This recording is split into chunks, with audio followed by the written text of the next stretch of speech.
আসসালামু আলাইকুম ওয়া রাহমাতুল্লাহ। সুপ্রিয় দিনী বন্ধুরা, দিন ও ধর্মের জ্ঞান এই ইসলামিক চ্যানেলটির পক্ষ থেকে জানাই আন্তরিক শুভেচ্ছা।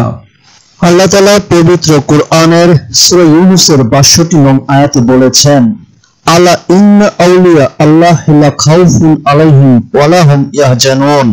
অর্থ, সাবধান, নিশ্চয়ই আল্লাহর বন্ধুদের কোনো ভয় নেই এবং তাদের কোনো দুঃখ ভাবনাও নেই।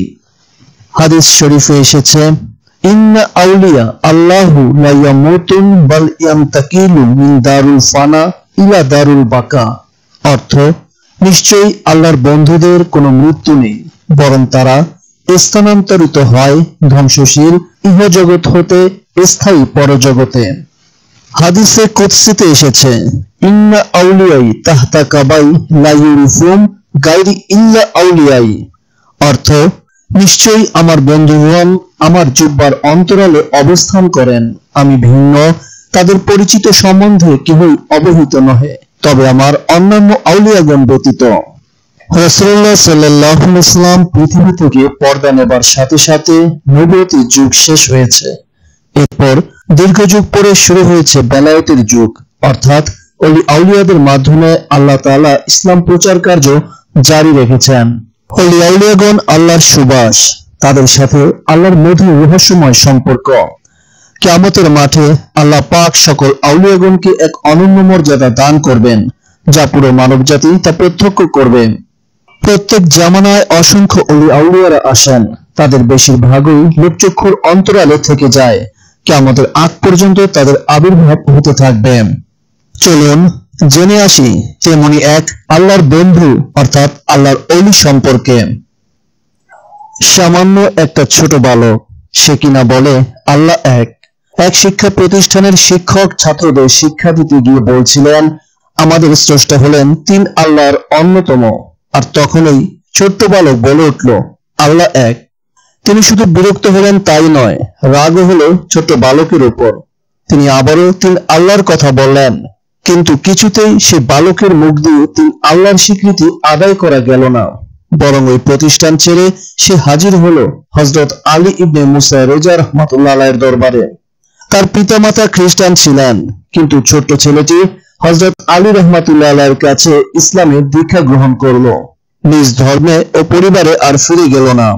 বলা বাহুল্য, পুত্রের ধর্ম পরিবর্তনে পিতামাতা তার প্রতি প্রচন্ড বিরক্ত ও ক্ষুব্ধ হলেন, কিন্তু তার অবর্তমানে মানসিক অশান্তিও তাদের আচ্ছন্ন করে। কিছুদিন পর সে আবার ফিরে এলো বাড়িতে।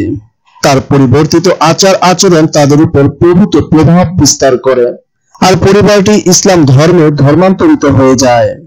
যে পুত্রের প্রভাবে পুরো একটি পরিবার ইসলামের পতাকা তলে এসে দাঁড়ায়, তারই নাম হযরত মারুফ কারকি রাহমাতুল্লাহ আলাইহি। অসাধারণ এক তাপস, যিনি তরিকত ও হাকিকতের পন্থার দিশারি। তার মুর্শিদ ছিলেন প্রখ্যাত সাধক হযরত দাউদ তাই রাহমাতুল্লাহ আলাইহি।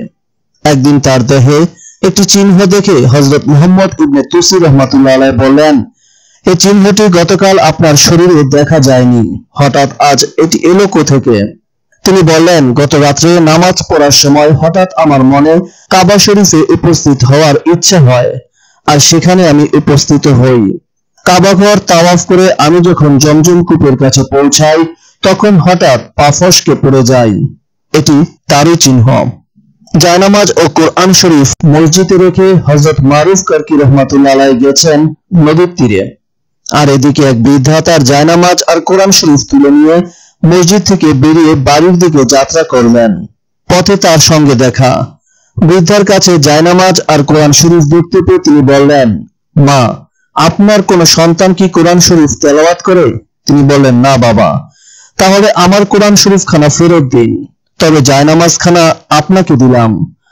হযরত মারুফ কারকি রাহমাতুল্লাহ আলাইহি বললেন, তার কথাবার্তা ও ব্যবহারে মুগ্ধ হয়ে বৃদ্ধা তার দুটি জিনিসই দিয়ে দিলেন।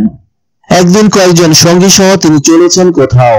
পথে দেখা হলো একদল শরাব পাইর সঙ্গে। তারা তখন মত্ত অবস্থায় নাচানাচি করছিল। তার সঙ্গীরা লোকগুলোকে অভিশাপ দেওয়ার জন্য তাকে অনুরোধ করল। তিনি তখন তার প্রতিপালকের উদ্দেশ্যে বললেন, হে আল্লাহ, আপনি যেমন এদের আমোদ ফুর্তির সুযোগ দিয়েছেন, তেমনি পরকালে এরা যেন আরো বেশি করে আমোদ ফুর্তি করতে পারে তার ব্যবস্থা করে দিন। তার এই ধরনের দোয়া শুনে শরাবপায়ীরা শরাবের পাত্র দূরে ছুঁড়ে ফেলে দিয়ে তার কাছে দীক্ষা গ্রহণ করল। তখন তিনি তার সঙ্গীদের বললেন, নিশ্চিত যার মৃত্যু হয় তাকে বিষ দেওয়ার কি দরকার।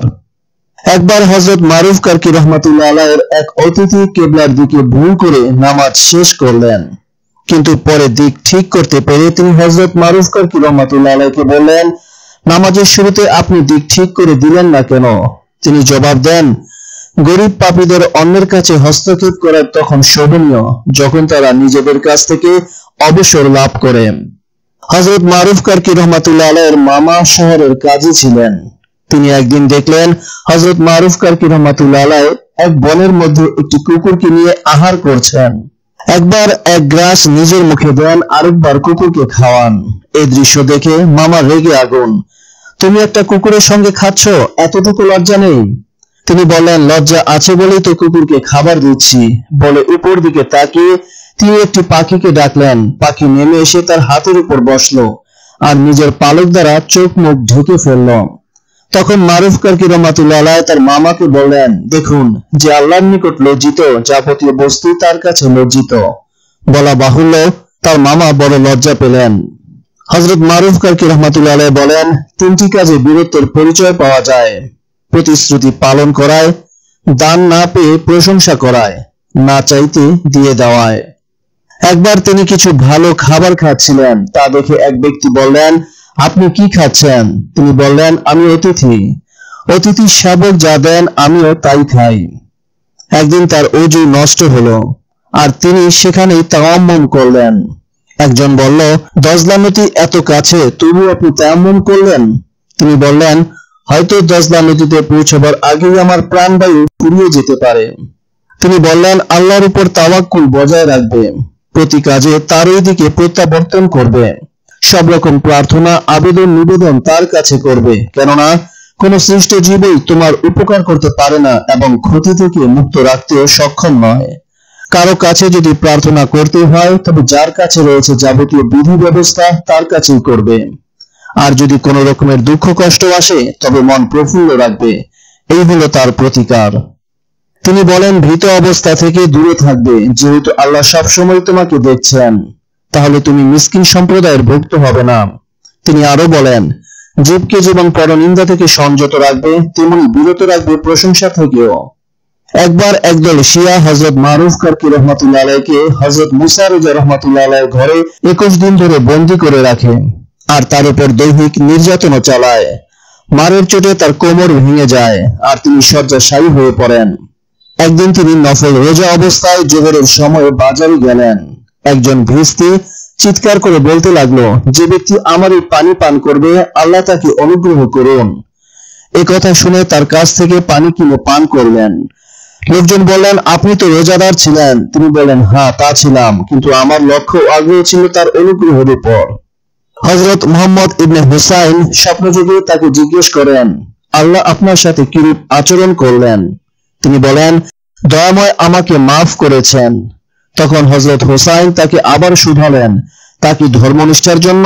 তিনি বলেন, না, বরং আমি কুফা শহরে হযরত সাম্মাক রাহমাতুল্লাহ আলাইহির পুত্রের মুখে শুনেছি, যে ব্যক্তি পার্থিব সম্পর্ক পরিত্যাগ করে আল্লাহর দিকে ধাবিত হন, আল্লাহ নিজ রহমতে তার দিকে এগিয়ে আসেন এবং সৃষ্টি জগৎকে তার দিকে ধাবমান করেন। তার এই পবিত্র কালাম শুনেই আমি যাবতীয় পার্থিব সম্পর্ক ছিন্ন করে আল্লাহর প্রতি আকৃষ্ট হলাম এবং হযরত আলী মুসা রেজার সেবা ব্যতীত অন্য যে কোনো কাজ থেকে হাত গুটালাম। এর বিনিময়ে আল্লাহ আমাকে মাফ করেছেন। হযরত মারুফ কারকি রহমাতুল্লাহ আলাইহির মৃত্যুর পর বিভিন্ন ধর্মের লোক তাকে নিজেদের পীর ও গুরু বলে দাবি করে তার মরদেহ নিজ নিজ রীতি অনুযায়ী কাফন দাফনের আয়োজন করেন। ইহুদি, খ্রিস্টান ও মুসলমানদের মধ্যে শুরু হয়ে যায় তুমুল ঝগড়া। তখন হযরত মারুফ কারকি রহমাতুল্লাহ আলাইহির একজন খাদেম বললেন, হুজুর মৃত্যুর আগে আমাকে বলে গেছেন, যে সম্প্রদায়ের লোক তার লাশ জমিন থেকে তুলে নিতে পারবে তারাই হবে তার লাশ কাফন দাফনের অধিকারী। তার কথা মতো প্রথমে ইহুদি সমাজের লোক এসে মৃতদেহ তোলার চেষ্টা করলেন, পারলেন না।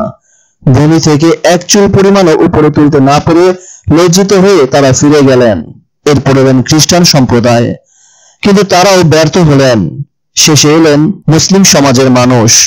তারা বিসমিল্লাহ বলে যেই লাশে হাত দিলেন অমনি সেটা উপরে উঠে গেল, আর তারাই যথাযথভাবে তার পবিত্র দেহের দাফন কাফন কর্ম সমাধা করলেন। হযরত সাবির সাক্তি রহমাতুল্লাহ আলাইহি একবার তাকে স্বপ্নযোগে দেখেন, আরশের নিচে অচেতন অবস্থায় তিনি পড়ে আছেন। এমন সময় আল্লাহ পাক বললেন, হে ফেরেশতাগণ, বলো তো এ কি? তারা বললেন, প্রভু আপনি তো অধিক অবগত।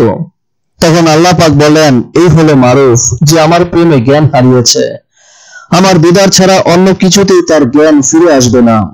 হযরত মারুফ কারকি রহমাতুল্লাহ আলাইহি মহান আল্লাহর কত ভালোবাসার ধন ছিলেন, এই স্বপ্ন তারই সংকেত। আউলিয়ারা আল্লাহর বন্ধু, তাদেরকে অসম্মান করা, অশ্রদ্ধা করা এবং তাদের সম্পর্কে খারাপ ধারণা রাখা ঈমানকে সুনিশ্চিতভাবে নষ্ট করে দেয়। আল্লাহর সাথে যাদের বন্ধুত্ব, তাদের সম্পর্কে খারাপ ধারণা রাখলে মহান রবের অসন্তুষ্টি ও রোষের কোপানলে পড়তে হয়। তাই আউলিয়াদের প্রতি মহব্বত, শ্রদ্ধা, আদর, ভক্তি সহকারে সম্মান জানানো উচিত। আউলিয়াদের সম্পর্কে খারাপ ধারণা রাখা, খারাপ কথা বলা, তাদেরকে অবিশ্বাস করা কিংবা তাদেরকে ছোট করা আল্লাহর সাথে যুদ্ধ ঘোষণা করার শামিল। পক্ষান্তরে আউলিয়াদের সাথে সুসম্পর্ক রাখা, মহব্বত রাখা দুনিয়া ও আখিরাতে উভয়ের জন্যই কল্যাণকর। আল্লাহ আমাদের সবাইকে সঠিক বুঝ দান করুন, আমিন। যারা আল্লাহর বন্ধুদের অর্থাৎ আউলিয়াদের ভালোবাসেন, মহব্বত করেন, শ্রদ্ধা করেন, যাদের কারণে সারা পৃথিবীব্যাপী ইসলামের আলো ছড়িয়েছে, সেই সব আল্লাহ প্রেমিক মহৎ লোকদের কথা জানার জন্য, শোনার জন্য এবং তাদের মহব্বতের খাতিরে ইসলামিক চ্যানেলটির পাশে থাকুন। এই ইসলামিক চ্যানেলটির পূর্বের এবং পরবর্তী নতুন সব ভিডিওগুলো পেতে সাবস্ক্রাইব করে রাখুন। আর দ্বীনি খেদমতের উদ্দেশ্যে প্রচুর পরিমাণে শেয়ার করে অন্যান্যদের উপকার করুন। পাশাপাশি সোশ্যাল মিডিয়াতে এই ভিডিওগুলো ছড়িয়ে দিবেন, যাতে আরো কিছু মানুষ তাদের কথা জানতে ও শুনতে পারেন। যারা দ্বীন ও ধর্মকে ভালোবাসেন, আল্লাহ এবং তার রাসূল সাল্লাল্লাহু আলাইহি ওয়াসাল্লামকে মহব্বত করেন, তারা অবশ্যই এই ইসলামিক চ্যানেলটির পাশে থাকবেন। আল্লাহ হাফেজ।